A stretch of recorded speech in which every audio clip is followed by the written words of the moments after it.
नमस्कार सांग माने आज जेहेतु अच्छी मगुसुर मासर द्वितीय पाली तो से मुझे सका उठिकी सबू माने पूजा पूछ सारी सारिकी एठी पूरा नाली चा आ बिस्कुट दी खंड करके खाईदेनी।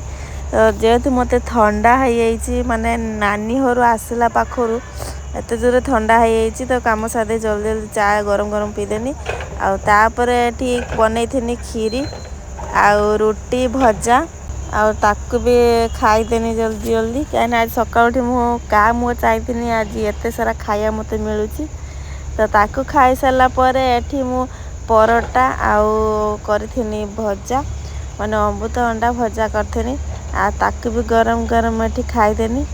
आउ मु तो सकाळ पर उठला बकरू खाली खाया खाया चलची आज तो ताकू खाई सारा पर तो खीरीटा एठी मु अलगा बनई थी माने ता देहर क्षीर पकई थी आउ सेति पई तार ऊपर क्षीरटा पकई दे खाई थी।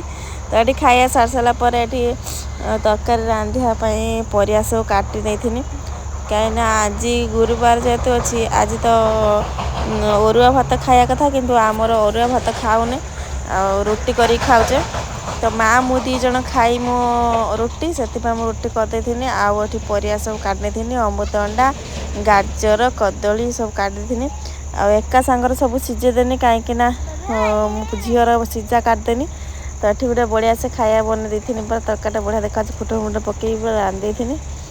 तो वीडियो भल लगी लाइक करदे और सब्सक्राइब करदे। जय जगन्नाथ।